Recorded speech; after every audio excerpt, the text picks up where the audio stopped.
things I'm sure you noticed also yesterday is that we're really very interested in youth. And why is that? And why should you care? Well, it's because you're going to inherit this planet.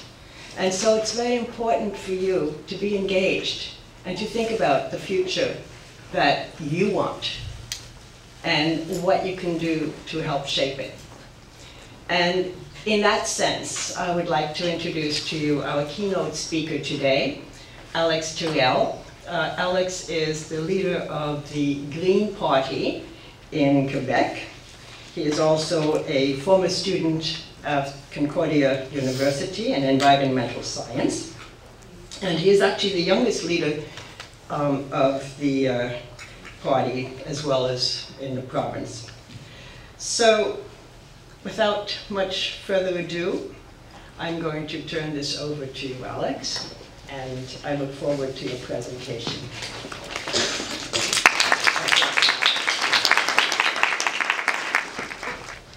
Hi, everybody. Well, I'd like to say it's really an honor to speak here today, and I'd like to thank all the organizers, as well as Concordia University and Siena College, and all the students who came out this morning. So, as you know, my name is Alex Tyrrell. I'm the leader of the Green Party of Quebec, and I'm also actually a current student here at Concordia University. So I'm going to talk a bit about who I am, what led me to get involved, and later on I'll examine some concrete examples of recent social movements, their impact on sustainability, as well as the importance of youth leadership and youth involvement in both politics and social movements. So for myself, I've always been very interested in protecting the environment. And I see this as the main challenge of our generation. We've all heard about the disastrous effects of climate change and environmental destruction. And environmental protection is really a question of priorities. Fighting climate change is a bold challenge that will require a certain reorganization of our economic model. And youth have a critical role to play in this transformation because unlike some people that are a little bit older than us, we're not afraid of bold ideas, systemic change, or progress. So when I first wanted to get involved and I was choosing a career path, I decided to study mechanical engineering at Dawson College, which is just down the road from here. And I chose to study mechanical engineering because I was very interested in being involved in the deployment of green technologies. So while I was there, we managed to obtain a bit of funding for electric vehicle projects and a couple of other environmental initiatives in the department. And it enabled me to further my understanding of green technologies, be able to tell which ones are good, which ones can be implemented in Quebec and in other regions, and which ones are sometimes overblown. So I realized that the technologies to fight climate change definitely do exist, and the solutions are definitely possible. But the problem is with the lack of deployment of these technologies. And it's the fact that governments are unwilling to enact systemic change. And when I went to graduate, I realized that most of my colleagues were going to work in some more heavy industrial kind of fields. A lot of people went to work in the aerospace industry. And in fact, there were very few job opportunities in green technology. And I realized at this point that we were not living in a jurisdiction in Quebec and Canada that was undergoing any sort of green revolution or green transformation. And so going on from there, I decided that to make the switch to environmental science, and I enrolled here at Concordia University. And I did that because I was interested in better understanding the problems with climate change and environmental issues, and studying them from more of a biological, chemical, and geographical perspective. And it's very strange that despite the increased environmental problems, that Quebec and Canada have actually reduced their investment in environmental monitoring and protection over the last 10 years. And we would expect the polar opposite. However, that's not what's occurred. And these problems with the deployment of green technology can sometimes be attributed to the influential role that the energy industry plays in politics in both Quebec and Canada. And the large amount of resources that they have to influence the public debate compared to the environmental movement that is mostly run by donations and volunteer work. And so at that moment I decided to pursue politics, and I decided to pursue politics at a young age because I realized that the environmental problems are very serious, that the problems are not technological, that it comes down to a question of priorities, and that in fact, most of the obstacles to protecting the environment are actually political. And so I think that it's important for people of all ages to be involved with party politics. And I think that party politics is an effective tool to influence the debate and to draw attention to certain issues. As a young person in politics, it's important to recognize that it's not impossible to have success. In Quebec, we've broken many records on both the federal side and the provincial side over the last 5 years. We've elected the youngest members of parliament and members of the National Assembly in the history of the country, both in the last 5 years, with people being less than 20 years old elected in both cases. And we've also seen that it's definitely not impossible for small parties to grow very rapidly.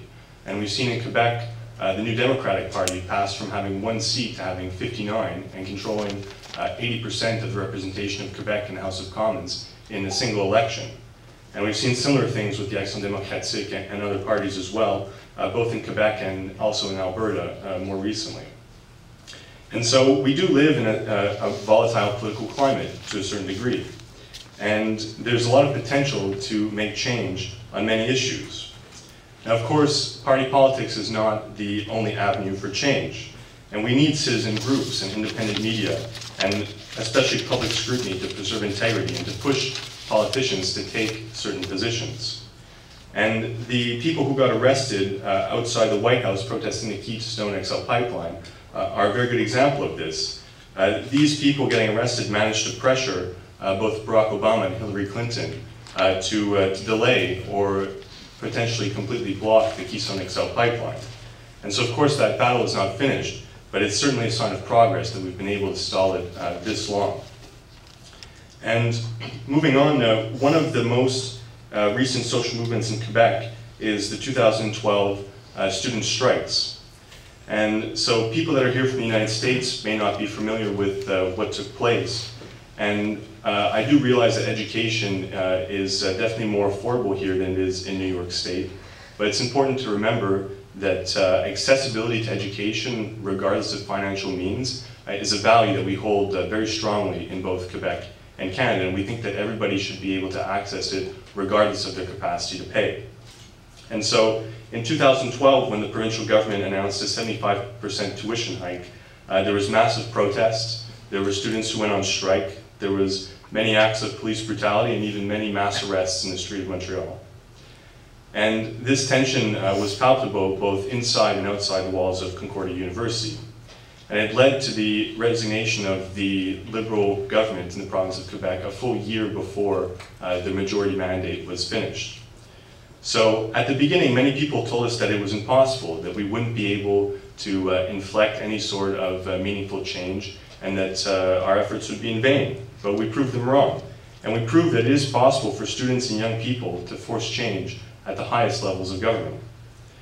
And so, since the election was called in response to the student movement, I was very interested in running that election, and I wanted to run that election because I wanted to be able to hold my local representative to account for some of the things that his government was doing. And I also wanted to ensure that a progressive youth perspective was heard in that election debate. And so, of course, it was a very empowering experience to be able to go and debate in front of the electors with a member of the Liberal government. And it's also a very empowering experience for any candidate to have articles written about your positions and the principles that you stand for in the newspaper and in local media.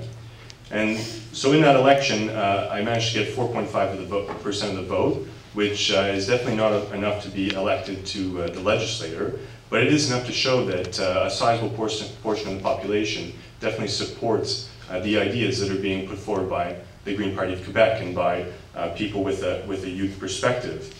And we can also say that the support of the Green Party goes far beyond the number of votes that we receive, because of course there's many people who choose to vote strategically based on who they would like to form the government rather than who they would like to represent them on a local level. And so another effect that the student movement had is that it built networks. And these many polarizing situations led to increased solidarity amongst progressive individuals. Because before the student movement started, of course, there was progressives that were a little bit everywhere in our school and in society, but these people's social networks were not necessarily built around their political ideology. And so when we were faced with many polarizing situations, many of these people came together and built up progressive networks. And there's many examples in student politics here at Concordia and across Quebec of things that people who have met each other during the strike have been able to accomplish. And so, how are social movements and sustainability linked? Well, during the student strike, many people were also upset with environmental issues. And we're protesting not only the tuition hike, but the direction that the government was taking.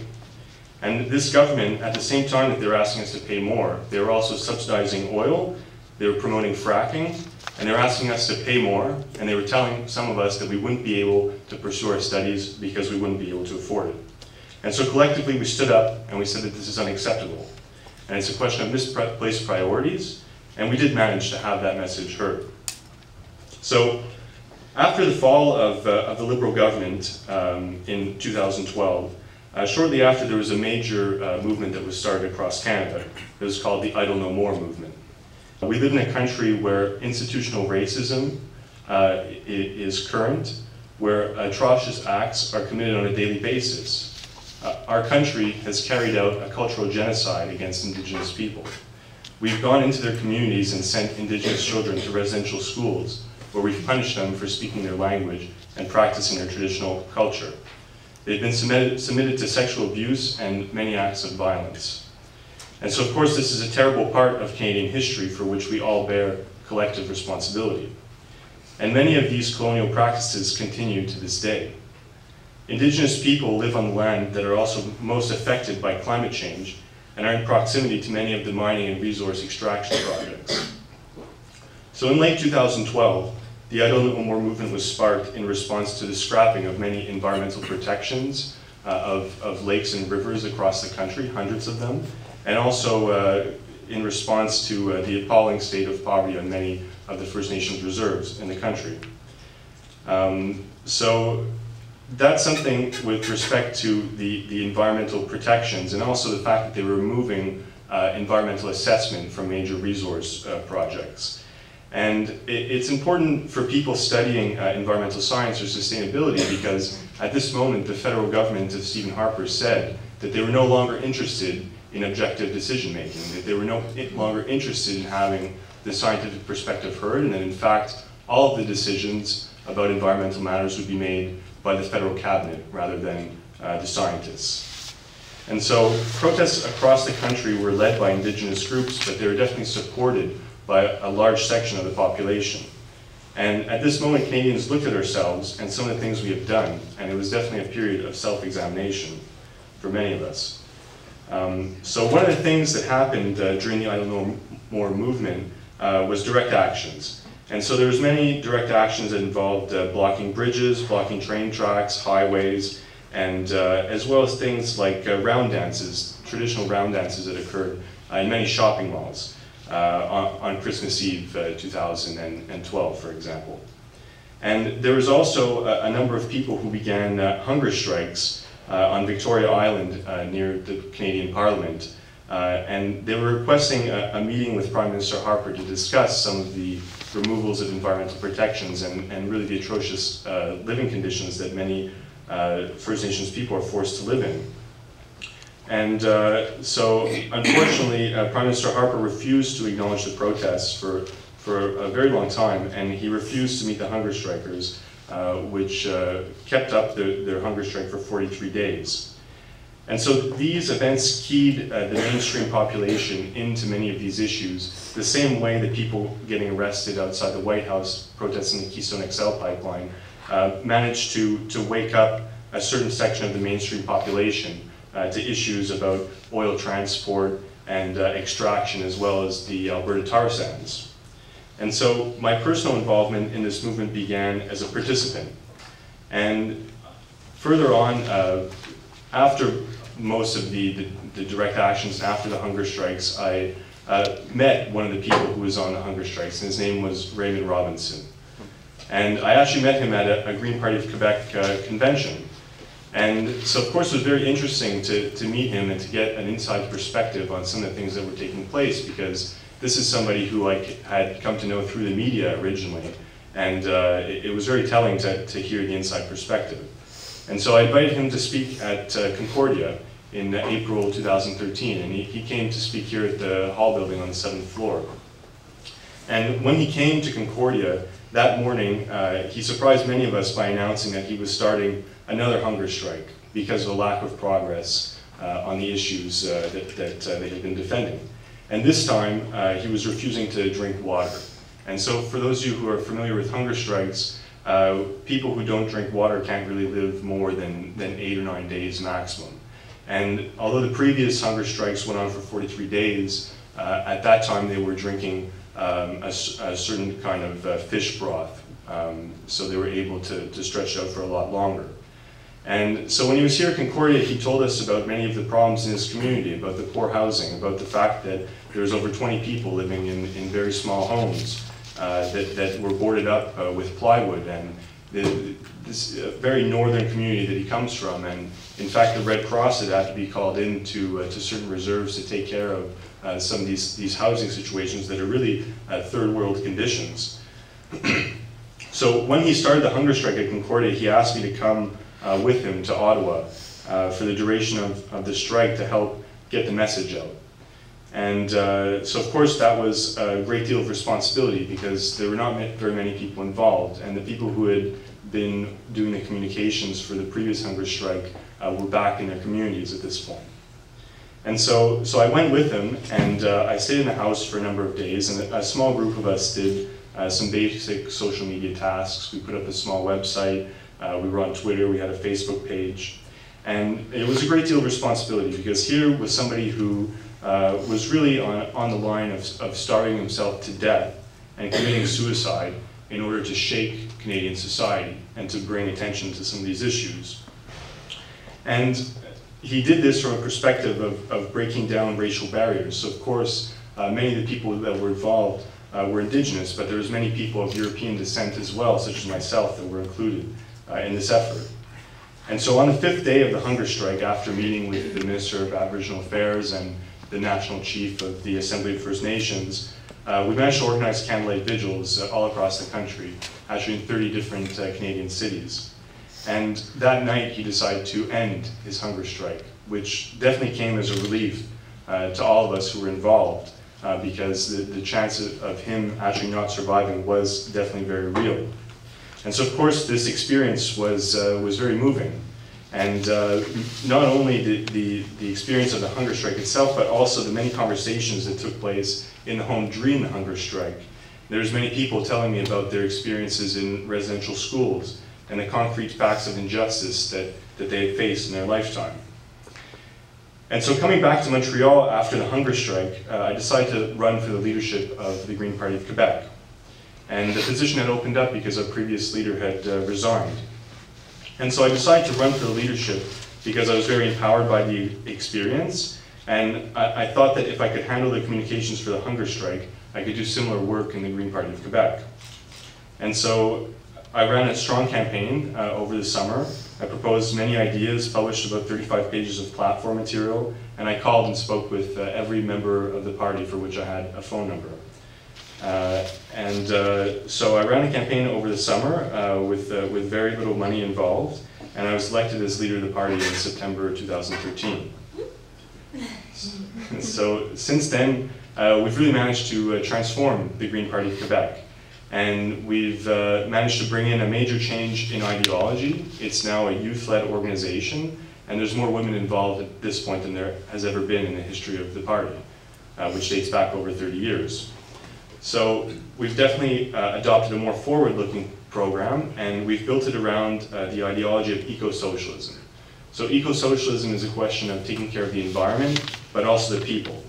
And it's about presenting a comprehensive program that encompasses environmental protection, but it also defends access to public health care, education, and a full slate of social programs. And we believe very strongly that the government has a role to play in these matters, and that it's the government's role to provide a social safety net for our society. We're also very concerned with overconsumption, and we think that to fight environmental problems, we really need to reduce a lot of our overconsumption. And so one policy that we've brought in to address this is free public transit. And of course, free public transit is definitely a social justice matter, but it's also a really concrete way to reduce the number of cars on the road. And so many of the other parties in Quebec politics will say that electric vehicles are in fact the solution. And that if we could all just convert our gasoline cars to electric, that everything would be fine. But the reality is, when you look at the impact of the batteries and the manufacturing of these very expensive machines, you realize the amount of resources that are put into each private vehicle. And the reality is that we need to travel collectively if we want to substantially improve efficiency. And so we believe very strongly that the best way to reduce greenhouse gas emissions is to instigate a drastic shift towards public transit. And of course, the fares are one side of this issue, and it's a way to entice people to take public transit. But when you entice people to take public transit, you end up increasing the demand. And when you can manage to increase the demand, you can increase the service, and you can increase the speed and efficiency of transit. And as you can imagine, we're also very much in favor of greater respect for First Nations, about rebuilding a nation-to-nation relationship, and also the conservation of green space and social justice.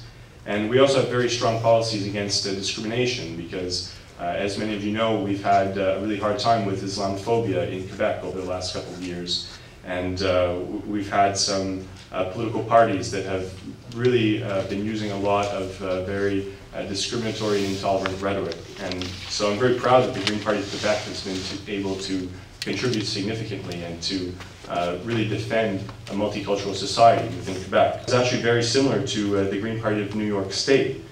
Some would in fact call their program socialist. And I had the privilege of meeting Howie Hawkins, who ran for governor in New York State just a few months ago. And so they really have an excellent program. They're talking about 100% clean energy by 2035. And so this is a very bold idea. And it's an example of how a political party can be used to put out a certain idea and to have that idea resonate during the election campaign at the precise moment that people are making their political decisions. It's also a way to force other parties to take positions on environmental issues and to force them to explain why they're opposed to doing more. So how are social action and sustainability linked? Well, environmental destruction profits the few at the expense of many. And there's intense pressure on politicians to maintain an unsustainable economic model. And they do so by sacrificing the natural environment. And we can look at the examples of the tar sands, fracking, or even an under-regulated mining sector. These industries' prosperity is based on destroying the environment. And it's far easier for politicians to sacrifice the environment in the long term to satisfy the gross domestic product in the short term. And it comes down to an issue of priorities. And unfortunately, many of the interests and goals of the environmental movement are in direct opposition to private, corporate interests who have billions of dollars to spend influencing the public discourse. And of course, the situation is much worse in the United States. Following the Citizens United ruling, the floodgates are now open to unlimited corporate money in American politics. And so when the political discourse is dominated by corporate interests, it's very difficult for environmental groups and also political parties to have their point heard in the debate and to get their message out there. And ironically, we're somewhat lucky in Quebec on this front, because widespread corruption in the construction industry led to much tighter rules around the financing of political parties. And this is definitely one of the main reasons that I decided to get involved, because starting in early 2013, political parties are limited, and we can accept no more than $100 from an individual per year. And so, although I'm a party politician, I don't have to solicit donors, and nobody can donate enough money to purchase any degree of influence within the Green Party of Quebec. And this is what enables us to take strong positions to address the problems with capitalism and to provide an opposition. And unfortunately, the opposite has happened at the polar opposite has happened at the federal level, where people are able to donate $2,500 per person per year to a political party, and they've completely removed any of the public subsidies. And Stephen Harper first did this in 2008, and it's one of the things that almost led to a coalition of the opposition parties at that time. So what's unfortunate about reducing public subsidies and forcing political parties to ask for donations from private individuals is that when the leaders are in the leadership debates, of course they must speak to the electors because they want votes, but they have to also speak to the donors. And unfortunately, the priorities of the donors are often very different from the priorities of the electors. And so it's a difficult position in which to place any politician. And as you all know, it takes a certain amount of money to run a political party, to be able to get your message out there, to have an office, to travel to different events. And so we're very lucky to have the public financing in Quebec and get our funds from subsidies rather than special interest groups. But beyond party politics, money does play a very important role in influencing the debate. And we can look at the Energy East pipeline TV ads that come on during the news. And so here people are trying to watch the news and get information about some of these issues, and they're bombarded by this corporate advertising that is based on the exact same issues that are being addressed in the news. And so we could speculate that the money spent by the advertisers could actually influence the content of the news. And the news organizations can become unwilling to challenge the assertions made by oil companies and their environmental record. And so, in conclusion, youth involvement in both political parties and social movements is critical. And it's critical because we're not afraid of long-term changes. We will not bow down to corporate interests. Both of our countries are at a crossroads. Climate change is more and more advanced. And unless people from our generation stand up and take strong stands, and even risk from time to time, the status quo will continue. And the consequences will be disastrous. We will not be able to ensure the future of our children and our grandchildren. And of course, many of us don't have children yet, but we must look into the future and make sure that the human race will survive for many generations to come after us. So I invite you all to take a stand and get involved. And I'd like to thank, once again, the organizers and everybody that came out today. Thanks.